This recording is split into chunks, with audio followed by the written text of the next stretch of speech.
Hey everybody, welcome back to my channel. It's me, Hey Archer. Thanks again for coming to the channel. If you're new here, leave a like, comment below, tell me what you think about this video, check out some of the other videos, and of course remember to subscribe and hit that bell down below so you get notified when new videos come out. For everyone else, thanks for coming back. This is another video in our series on starting a YouTube channel and what I'm doing to build my channel. So today, we're going to be focusing on the hardware and things that I find super helpful to have. Things I wish somebody told me to buy these exact things, or maybe some things to tear down instead of buying some other stuff. So what I'll do is I'll show you some of the products. I'll put links down below. They're not affiliate links, so don't think I'm trying to like sell you something, but I'll leave some links down below to where I purchased all of my items. And of course, I always say buy from a box store because you help people keep their jobs when you shop at box stores versus just buying on Amazon. Although those are people who work too. I want you to do a 50-50 split. Anyway, let's go into the video.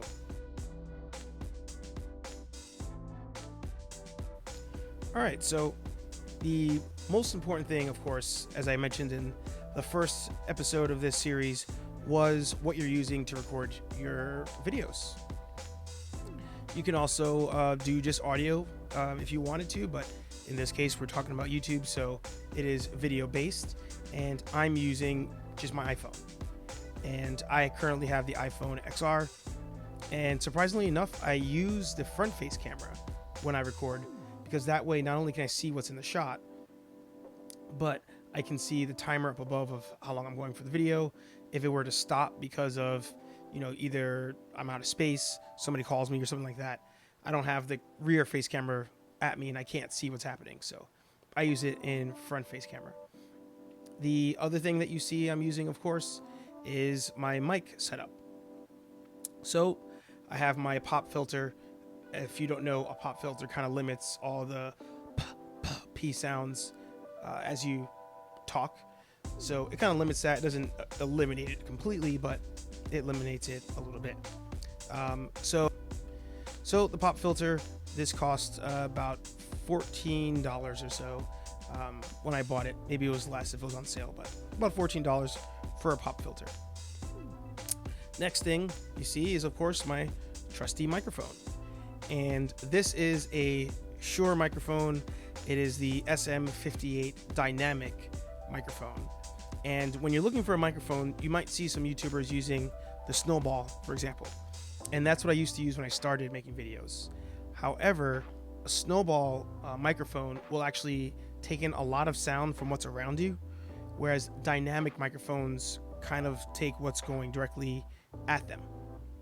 That's why when you see a musician on stage, they usually have a dynamic microphone, because it's not taking in all the other sounds, it's just directly taking what you're talking into the mic. So super helpful to have that. This mic was $100. Maybe on sale you can find it for cheaper, but that's what I paid for that. Next, of course, is my mic stand. This mic stand is $39 and has all sorts of adjustments on there. When you go to Guitar Center, you might actually see like a used bin section. So I would check there first for a mic stand. If not, you can always just get a new one. 40 bucks. If you don't want to spend the 40 bucks on a mic stand, you can always hold a microphone until you do, of course, get a mic. The one thing I didn't price down below was the cable that you would need, the XLR cable that you would need for your mic. You can buy any assortment of cables when you're there. It really depends on how far away your setup is. So if you buy a standard XLR cable, it's going to run you maybe 20-30 bucks, I believe. So that price will vary. Sometimes there's cheaper ones, sometimes more expensive ones. So you don't have to go too crazy with that cable. Oh, that was correct. I doubted myself on the XLR part. So next, I'm going to show you kind of what you usually don't see and explain the setup to you. So stay tuned for that. Alright guys, so the way the setup works is, actually, let me take this off here so you get the full effect. Alright, so the way the setup usually works is we have our camera, or in this case the phone, right on the stand there. I got this stand at Best Buy for roughly, I think, $15, somewhere in that range. You can find this probably on Amazon for a lot cheaper, maybe even a better quality one, but it does the job perfectly.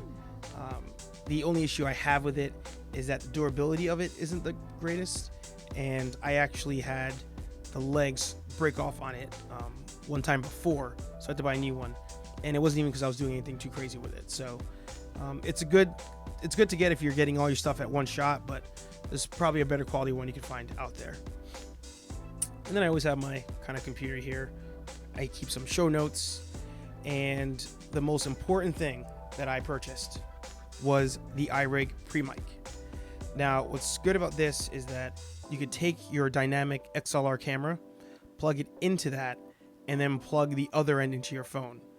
Now, in my case, since it's an iPhone XR, I had to buy the adapter for a headphone jack into Lightning. If you still have that from when you bought your phone, you can, of course, use that. And then the other thing I have is just a light setup. So I have some lights kind of bouncing off the wall, and then I, just have a standard light up there, and some overhead lights in the ceiling. Where are you? There you go. All right. So, as far as the lighting goes and all of that, you can kind of add as you go along. The lights were not anything special I bought. Like I said, I have them bouncing off the wall to try to evenly distribute the light that's hitting me. It's not the best. So, over time, I will buy some directional lights that are meant for recording videos. If you have any suggestions, please leave them down below. But there was one thing that I purchased that I had the wrong idea of needing this. And I'm not saying that you wouldn't use it, but if you're just starting out, and again, we're trying to buy just the essentials here, this is something that you potentially could buy if you're doing audio only. In my case, I wanted the audio and video, so I used it for a while. It actually created more work, and that's what made me get the iRig eventually. So I'll show you that.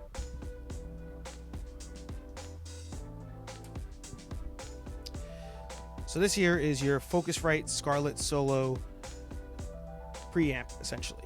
And it has XLR cables on it.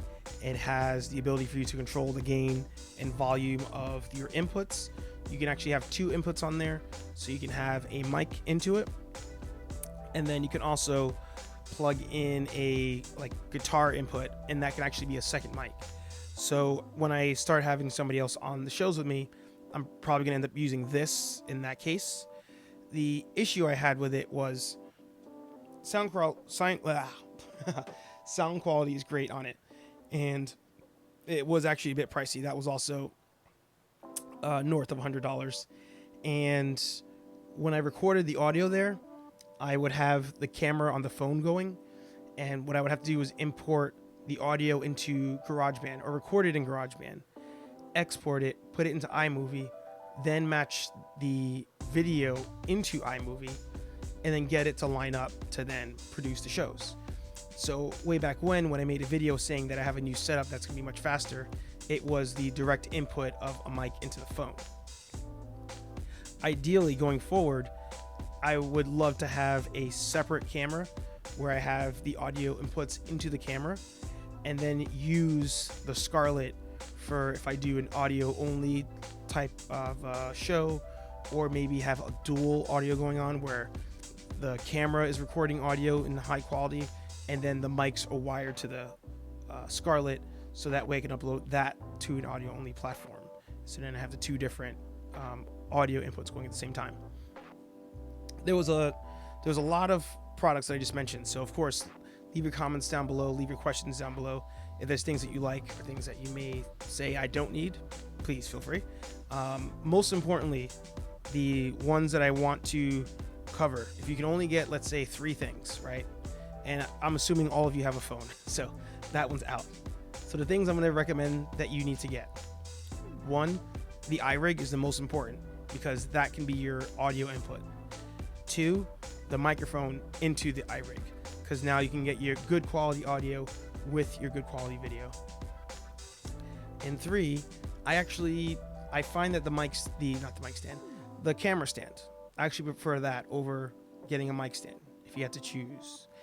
And that's because at least I know the mic, or I keep saying the mic, at least I know the camera is in one spot. The camera's not going to move, it's not going to slide on a book or anything like that. So if anything, get the camera stand, get the iRig, get a microphone. Of course, you need the cable to go with the microphone. So that would be my suggestion. And then you can start building from there and start adding things as you go along. But I want to hear from you guys. Write down below the products that you use when you make YouTube videos, or things that maybe you think I should use when making YouTube videos. And if there's products that you think do similar jobs to what I showed you, but you actually think they provide higher quality for a decent price, I'd love to hear that down below as well. So I hope you guys enjoyed this video in the series of building your YouTube channel and, watching me build my YouTube channel. And I hope that these tips help you build yours. I'll have the first video up above, and don't forget that next Thursday will be the next video in this series. So I hope you guys stay tuned for that. Remember, hit that bell down below so you get notified when the new video comes out. And I'll see you guys in the next video.